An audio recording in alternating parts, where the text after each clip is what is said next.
तो पार्ट 2 की शुरुआत हम कर रहे हैं VBI जो भी लघु उत्तरीय के प्रश्न है हिस्ट्री MJC एग्जाम्स के लिए। तो चलिए शुरू करते हैं। हम शॉर्ट नोट करने वाले हैं ऋग्वेदा पे। तो देखिए जो ऋग्वेद है वो मंत्रों का एक संकलित संहिता है। जो ऋग्वेद में हम लोग को क्या पढ़ाया है कि इसमें एक मंत्र लिखा हुआ है। इस सारी जो वेद होती है हम लोग को पढ़नी चाहिए, बोला गया है इसमें एक मंत्र की संहिता है जिन्हें यज्ञों के अवसर पर देवताओं की स्तुति के लिए हम लोग क्या करते हैं कि प्रयुक्त करते हैं। जो भी देवताओं की स्तुति करते हैं उनके लिए, ठीक है ना। और अवसरों पर देवताओं की स्तुति के लिए ऋषियों को संग्रहित किया जाता है, ठीक है ना। और छंद संग्रहित, यह कोई ऐतिहासिक अथवा वीर काव्य नहीं है कि वीरता का गाथा काव्य लिखा हुआ है। ऋक का अर्थ छंद तथा चरणों से युक्त होता है। इस प्रकार ऋग्वेद से तात्पर्य ऐसे संग्रह का है जो छंदों अथवा ऋचाओं से आवृत हो।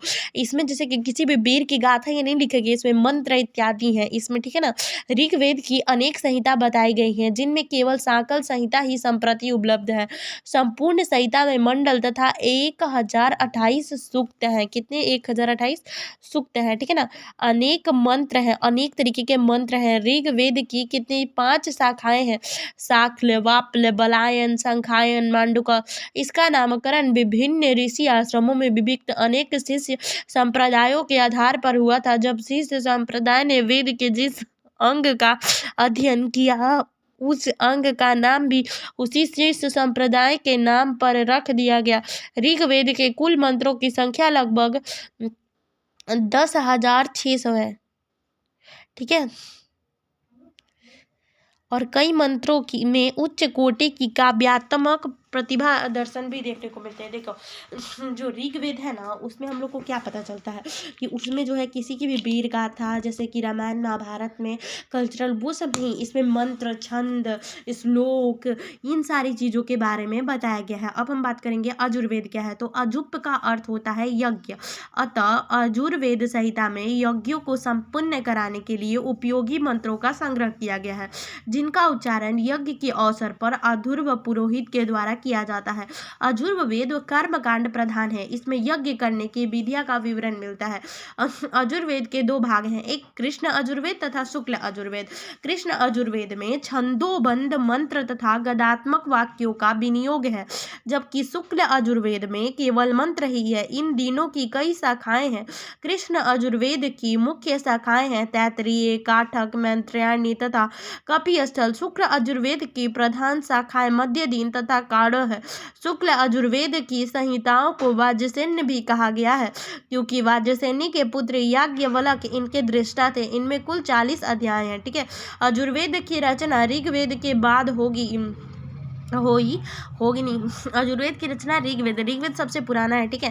इसमें विभिन्न अध्यायों की विभिन्न यज्ञ, विधि, विधान, कर्मकांड, इसमें पूजा पाठ इत्यादि जो भी कर्म इत्यादि इन सारी चीज़ों के बारे में बताया गया। अब सामवेद क्या है। तो देखिए सामवेद में जो है ना संस्कृत की मतलब संगीत की जानकारी दी गई है कि कौन सा संगीत का कैसे उत्पन्न हुआ, क्या इसका नियम है, क्या कानून है, कौन से श्लोक से कैसे संगीत की उत्पत्ति हुई। यहाँ पे राजाओं लोगों को खुश करने के लिए, भगवान को खुश करने के लिए, देवताओं को खुश करने के लिए यहाँ पर जो होती थी क्या होती थी अप्सराएं के द्वारा नृत्य इत्यादि सब किया जाता था। तो संगीत तो ये सब कहाँ से उत्पन्न हुआ, सामवेद में। तो सामवेद में संस्कृत नहीं संगीत की जानकारी मिलती है, ठीक है। साम का अर्थ है संगीत अथवा गान होता है। इसमें यज्ञों के अवसर पर गाए जाने वाले मंत्रों का संग्रह मिलता है। जो व्यक्ति इन मंत्रों को गाता तथा उद्गत कहलाता है। सामवेद के 2 प्रधान है, आर्चिक तथा गान। आर्चिक का अर्थ है ऋचाओं का समूह यानी कि मंत्र इत्यादि। इसमें पूर्वार्चिक तथा उत्तरायणी नामक 2 भाग हैं। प्रथम में 6 तथा द्वितीय में 9 प्रपक अध्याय है। सामवेद का प्रथम दृष्टा वेद व्यास के शिष्य जैमिनी को माना जाता है। कालांतर में इसका विस्तार आचार्य सुकर्मा ने किया। सामवेद की प्रमुख शाखाएं कौथुमीय, जामनीय तथा राणायनीय है, ठीक है ना। सामवेद में कुल 1549 ऋचाएं, मात्र 78 ही नया है, अन्य ऋग्वेद से ली गई हैं। प्राचीन ग्रंथ सामवेद की गौरव की गाथा मिलती है। बताया गया है कि जो साम को जानता है वही वेदों के रहस्य को जानता है। गीता में भगवान श्री कृष्ण ने अपने वेदों में सामवेद कहा है, वेदांत वेदोऽस्मि। ऋग्वेद तथा अथर्व में भी सामवाद की प्रशंसा मिलती है। सामवेद को भारतीय संगीत शास्त्र का मूल कहा जाता है। भारतीय संगीत शास्त्र जो है सामवेद से ही निकल कर के आया है और इसी में सारी चीजें उनके बारे में जानकारी दी हुई हैं। What is the Atharvaveda. Atharvaveda क्या है। तो ये इसमें जो भी चलिए तो अच्छे से समझिए। वैदिक संहिताओं में अथर्ववेद संहिता का एक विशिष्ट स्थान एवं महत्व है। जो भी हम लोग वैदिक पूजा पाठ काल इत्यादि इन सारी चीज़ों की बात करते हैं तो इसमें इनका बहुत ही ज़्यादा महत्व होता है, ठीक है ना।